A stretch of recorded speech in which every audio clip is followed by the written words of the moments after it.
I'd love to talk to you about a couple of things on the execution of tonight. Just yes, on yes. my opinion versus, you know, what we want to do, and just hash that out. I get Trav, the story is, but in this, you're going to be way bigger. Yeah. I feel like as soon as he's in position, we transition out of his music to your music. That it just feels like the final boss should be the last Absolutely. thing. Yes. That I love we that. see. And they're waiting. That's what I'm saying. They're Like waiting. they know. Like, come on. Okay. Yes. They haven't been out yet. Shit's coming. Yes. And let me ask you this: in your mind, do you see this as you already had a plan with John, or do you see 100%. this? Okay. Yes. And we discussed it today. We were like, is this? Yeah.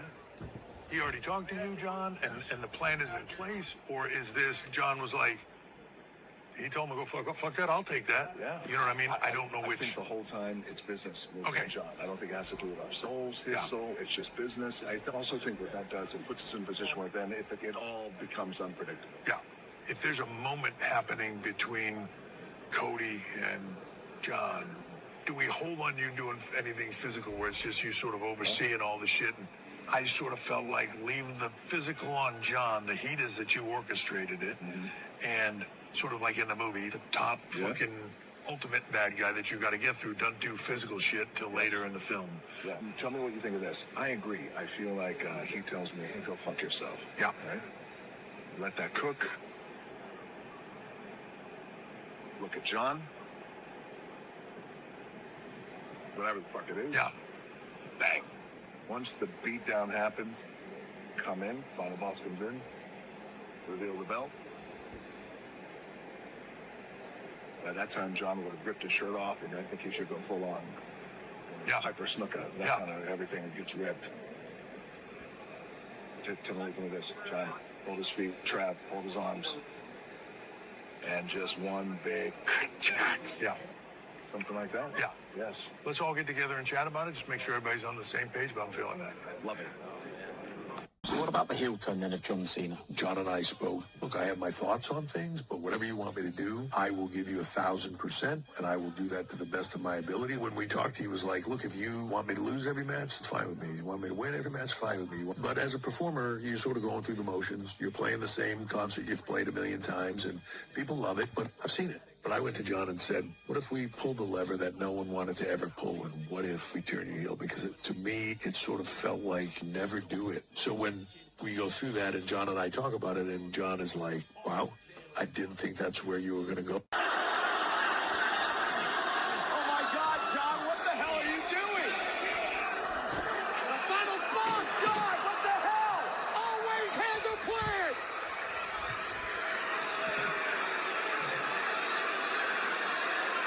Cena with brass knuckles. With a Rolex. And Cody could have had every Rolex he could have ever dreamed of, but instead he's getting his ass beat by John Cena because the final boss said so. John. Yeah, that's your boy, Cole. Choices have consequences.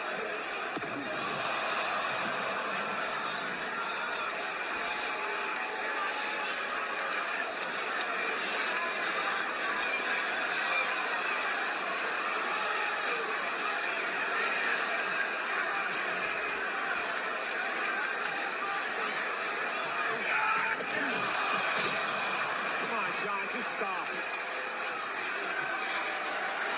I put my values on the line to make a very important choice in my life. And all you could think was, what do we get? My story changed. What do we get? John Cena's coming to my town. What do we get? This is trending. What do we get? Not one of you sons of bitches asked me how I feel. This is real, brother. This is wrestling.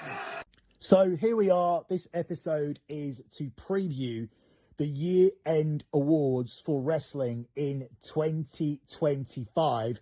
The nominees were announced on YouTube and the results will be on YouTube. Me and Cav have already recorded the show and this is your preview for that show.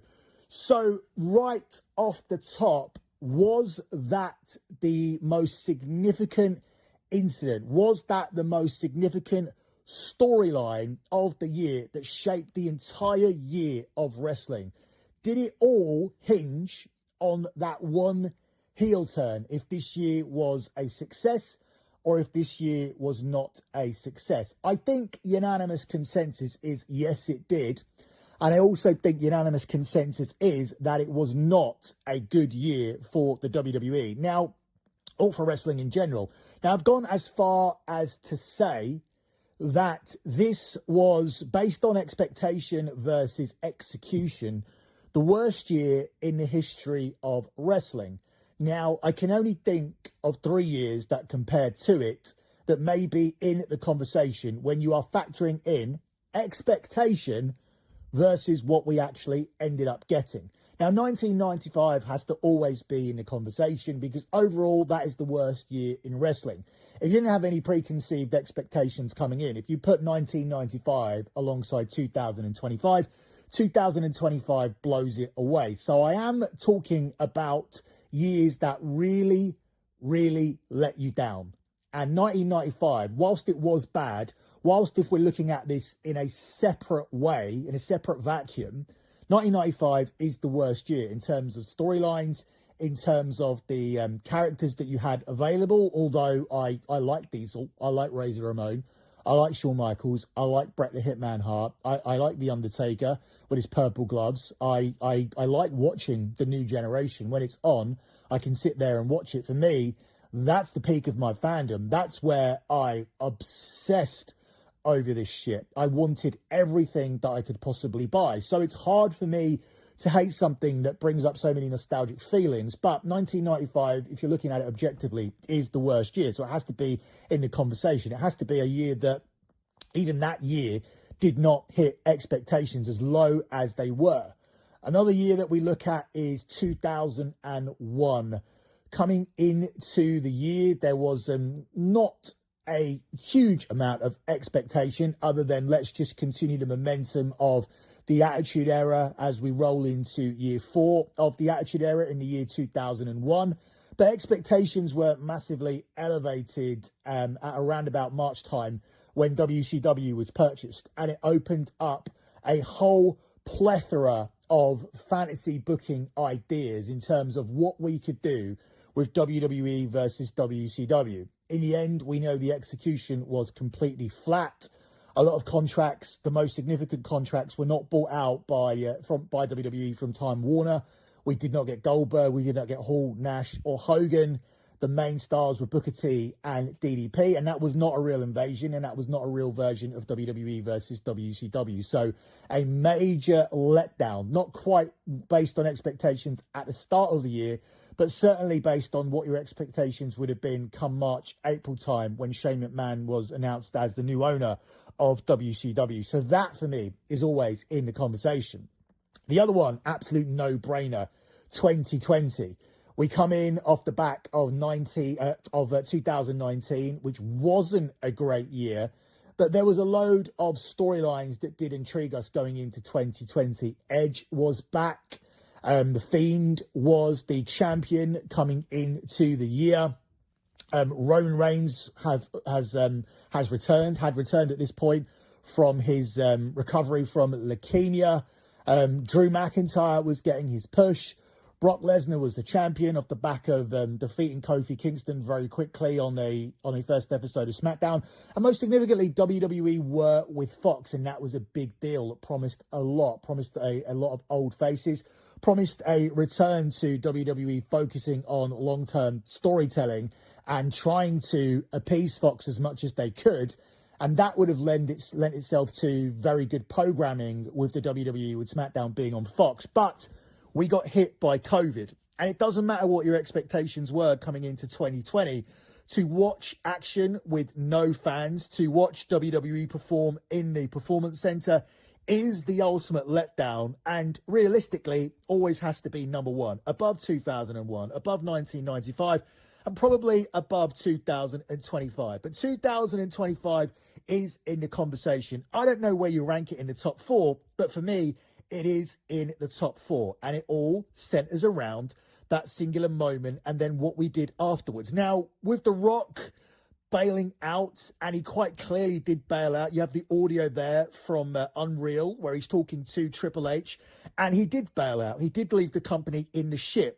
But was that an excuse for everything that followed? Because Triple H then had the pencil and the eraser to do everything that he possibly could to make the next 8 months better. And he didn't. He failed. This is on Triple H. The year was underwhelming because Triple H did not react well to that Rock situation. And we don't know what he knew going into the situation. Was there some kind of falling out between the two before that? Were they just keeping it together there on camera?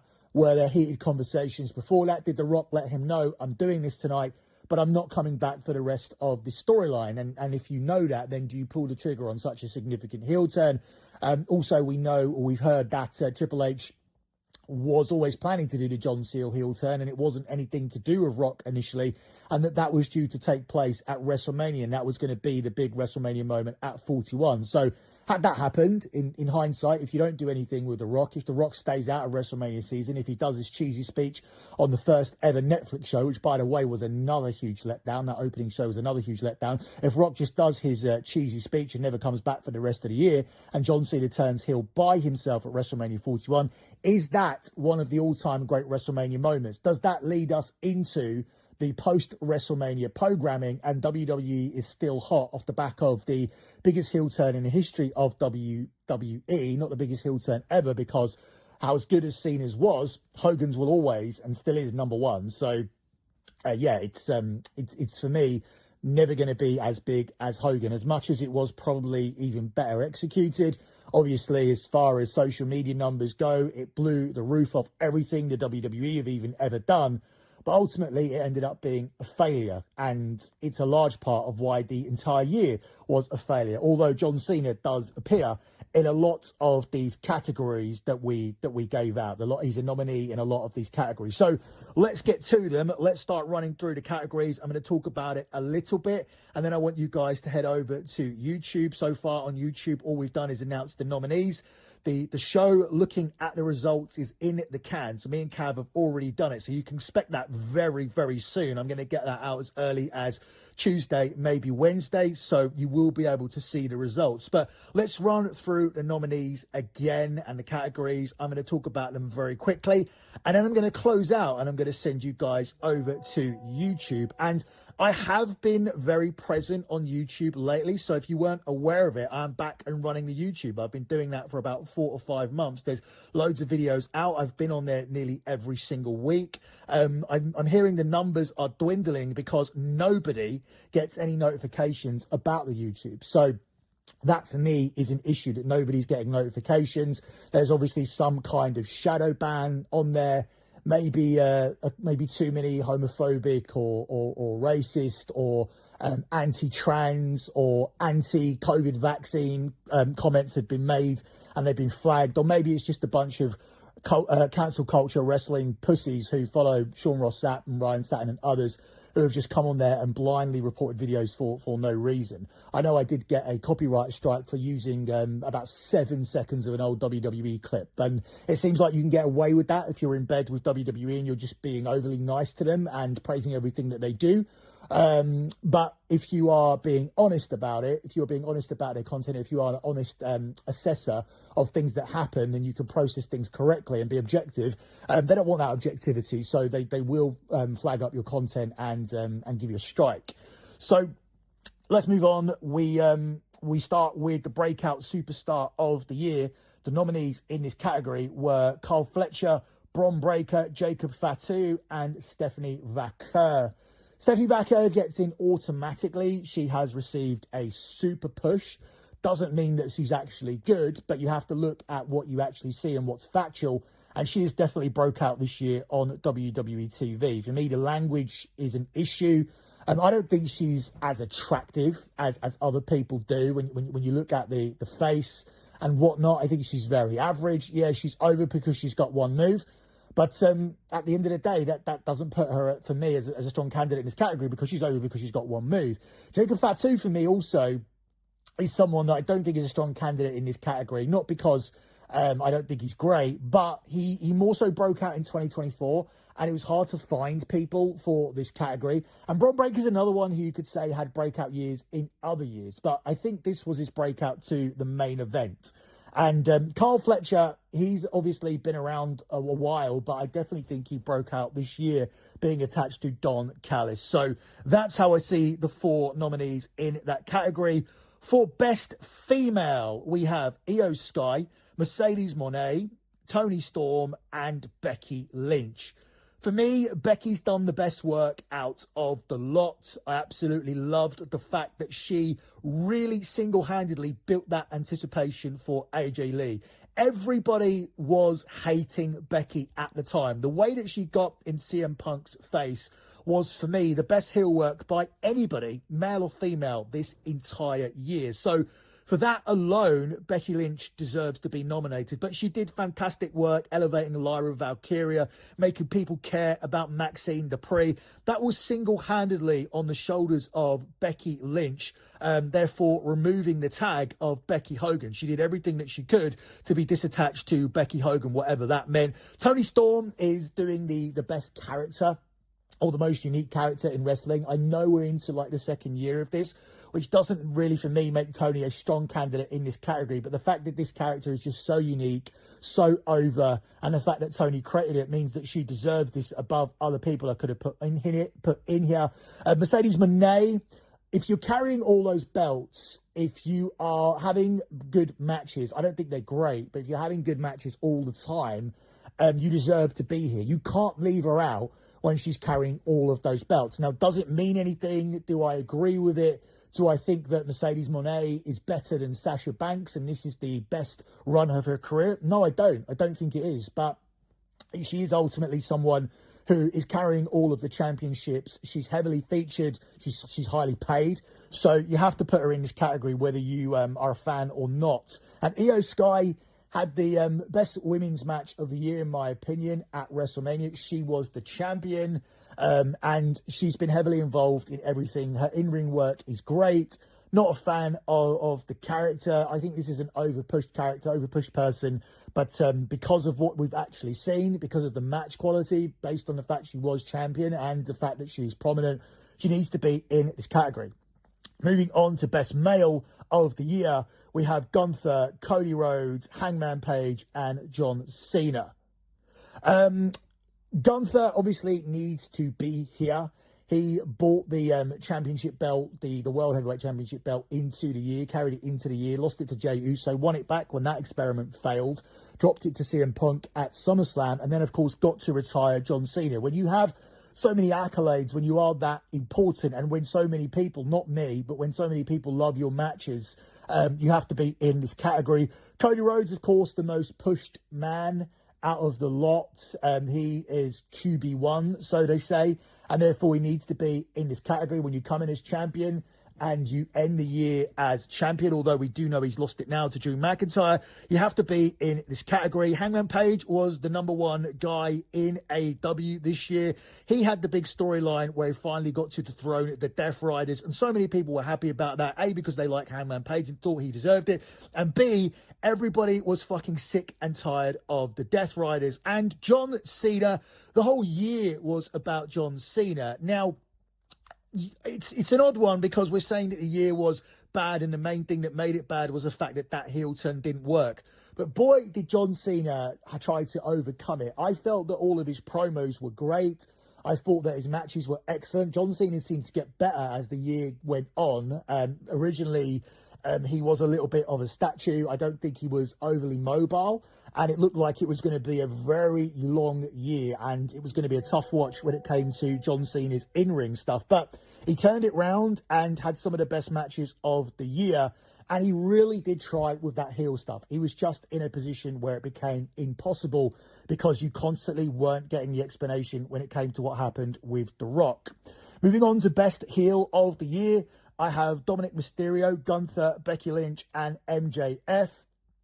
Me and Cav talked about it. Spoiler, looking ahead to what's said on YouTube. We both don't agree that someone should win, even though MJF is probably the best heel here. Someone shouldn't win if they were away for so much of the year, which MJF actually was. I've already spoken about Becky Lynch. I've already spoken about Gunther. But Dom Mysterio is here because he receives incredible reactions. However, is he now still actually a heel? Is it almost inevitable that Dominic Mysterio is going to turn babyface? Did WWE do enough to go against those crowd cheers to turn around and say, hey, you might like him, but he is a shitbag heel. We are going to make you hate him. We are going to do more and double down on this heel turn. Or are they just keeping things as is because they want to turn him babyface and they want to benefit from what comes with being a babyface, which means increased merchandise sales and people getting fully behind the Dominic Mysterio character? So let's not do anything too disgusting and devious whilst you are a heel, because we know there's money to be printed on the other side of the babyface turn. And therefore, I feel that it hurts Dominic that there wasn't a double down commitment to him being a heel on television. Moving on to babyface of the year, we have Cody Rhodes, we have CM Punk, we have Tony Storm, and we have Hangman. We've already spoken about 3 of these. We've spoken about Hangman Page's year, spoken about how I feel about Tony Storm, and we've spoken about Cody Rhodes QB1. So we talk about CM Punk. Very underwhelming for me in the ring. This guy just can't do it the way he used to. And I find his promos very generic, but he is a babyface. He is the most or second most pushed babyface on WWE television. He does receive CM Punk chants. He does sell a lot of merchandise. And he gets that good reaction that you want from a babyface. So he has to be here whether I'm a fan or not. And I am not. Moving on to worst wrestler or worst performer of the year. I want to stress that this is performer, and that was actually a point of contention when me and Cav were on the show. I want to talk about the overall performance. I don't just want this to be down to in-ring. So it is important to specify that this is worst performer of the year. And then we have Nikki Bella, Jey Uso, Eddie Kingston, and I put CM Punk into this category, which Cav doesn't agree about at all. If you watch the video, you'll see. So yeah, Punk is very debatable. I will give him that. I don't like him. Cav really does. Eddie Kingston is fucking awful. I will continue to put Eddie Kingston in this category while he looks like a fat slob, and whilst it's not believable that he could beat up anybody. Getting yourself in shape, your physique, is one of your jobs. It's in the top 3. In ring, talking, be in shape. It's in the top 3. I consider all of those things equal. Your look is a huge part of who you are, and Eddie Kingston looks like a fucking bum. He had time out with an injury. He had time out to come back in shape, but he didn't. He's still a fucking bum. Nikki Bella deserves to be here because her in-ring was incredibly bad. It has improved in recent matches, but I don't think that she should win this because she's not a terrible character. She's got a decent response every time she comes out there. She was good as a babyface, getting over the other babyfaces, putting over heels. It's a big win to beat Nikki Bella. And also, her work as a heel since she turned heel has been good as well. It's just the in-ring stuff that lets her down, which is why you have to put her here. But this leans more to me towards worst wrestler of the year as opposed to worst overall performer. So the last one, of course, is Jey Uso. What can you say about Jey Uso that hasn't been said by everybody else? The yeet stuff is now insufferable. I understand that it gets a massive response in the crowd. I understand that some people are buying tickets to see this, but it is not coming across on television, and your TV audience is your primary fan base. Yes, people are going to buy tickets, but you have to start thinking about how fucking unsufferable this cunt is when he comes out onto TV and you have to re-listen to his entrance music. This guy can't talk, and somehow he's forgotten how to wrestle. This was his worst in-ring year. Maybe Jey Uso could only do it as a tag team performer. Maybe that's why he's back in a fucking tag team. But to go from being the most pushed person to winning the Royal Rumble, to looking like you were going to main event WrestleMania, to then banging on that and putting you in the WrestleMania opener, quickly taking the belt off you, and you ending up back in the same fucking tag team with your brother, says everything about the horrible year that this guy had. And for me, he's a shoo-in for this award. Moving on to Wrestler of the Year, the nominees here are John Cena, Hangman Page, Gunther, and Becky Lynch. I had to explain to Cav why I wanted Becky here. Cav's not very good at really remembering stuff. He also had in his head that Becky Lynch missed a lot of this year, and I reminded him that she returned at WrestleMania, and he still said that's missing 4 months of the year. So a lot of debate as to whether Becky should be here, but for me, this kind of gives away how I feel about the best female, because I have Becky here because she's done the best work, both on social media, where I felt she was even better than Drew McIntyre, who's usually the king of social media, and also in terms of elevating other performers. I love the stuff that she does with not only Sports Illustrated saying it, everybody else is saying it.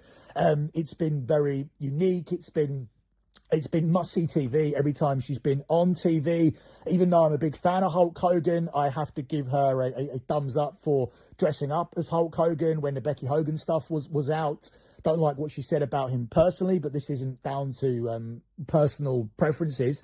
And also, just in general, I think the in-ring has been solid enough. She's not the best by far, but also she's not the worst, and she can have decent matches. And she was carrying green people like Maxine Dupree. So yeah, I think Becky Lynch had a very good year, and it all for me comes down to what put her over the top.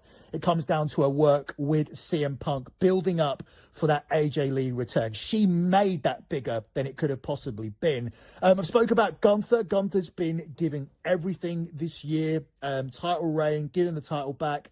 Lost to CM Punk at SummerSlam, came back and got to end the career of John Cena. Hangman gets in here because he was the most pushed guy in AEW. He'd be a stronger contender to actually win this had he not lost that championship to Samoa Joe. I thought they were going to go all in on Hangman, but AEW never commit to anybody fully. And then, of course, you have John Cena. John Cena, for me, was the standout performer this year. Obviously, everything centered around Cena. It was his final year. The heel turn didn't work, but that was down to The Rock. It wasn't down to John Cena not working his bollocks off. I felt that John Cena actually did a lot of solid work as a heel. Hey, USA, you can keep the extra 2.5 minutes. I don't need a bomb. Elvis has left the motherfudging building. We haven't seen you smile since Elimination Chamber. That's not something that we've known you for, to not have you smile. Can we see you smile again now that you got the 17th title? You know what? That really seems like a clickbait question. What have you ever done to support me, huh? I love you! Everybody, including that one kid right there, is a toxic, dysfunctional relationship. I know you will sing. I know you will chant. But I know even you idiots are smart enough to see the truth. The champ is here. When I bled, you thought I was tough. When I spoke, you were inspired. When I was loyal, you were loved. When I was selfish, you were disrespected. When I speak in rhythmic tones, you say what? You make this so simple. So overall, if you watch everything independently, if you look at everything in a vacuum, if you look at each promo individually, if you look at each match individually, you would say that John Cena had a very good year. There is no bad John Cena promos, and there are no bad John Cena matches, evidenced by the match of the year nominees. John Cena has 2 of them. John Cena versus Logan Paul, John Cena versus Cody Rhodes 2 from SummerSlam, the rematch, which was very, very good. And John Cena versus AJ almost got in here as well. The other 2 matches are Hangman versus Moxley, where Hangman finally wins the championship. And your last nominee is the triple threat match, the main event of Night 1 from WrestleMania 41. Not a great WrestleMania, but this was the moment that almost saved it. Certainly saved a very bad Night 1. Seth Rollins versus Roman Reigns versus CM Punk. The heel turn of Paul Heyman, one of the most memorable moments of the year. This set forth what we were supposed to see from a storyline sense for the rest of the year. Unfortunately, Seth Rollins ended up being injured. And now we have a group walking around called The Vision, which is obviously named after the Visionary, and the Visionary's not there. Just fucking change it. Just call it the Dangerous Alliance. Bring back, why can't we just use old names that people love and bring up nice nostalgic feelings? So they are all the categories. They are all the nominees. And the show has been done. You will not have to wait very long to see this. It will be over on YouTube on Tuesday or Wednesday. I'm just finishing up editing it. The nomination show was out about a week and a half ago, so I've given people plenty of opportunity to leave their opinions in the comments. But as I said, you're not getting notifications for this. So maybe now I'm doing this podcast where I know a lot more people listen to the podcast than watch videos on YouTube. Maybe now, because I'm doing this, people can head to the comments and give their opinions. It'll be interesting to see what you guys say. You can also do the same when the actual video gets released in the next 48 to 72 hours. So that's it from me. Be sure to head over to thedirtysheets.com to get yourself all of the latest breaking and real news. Thanks for listening.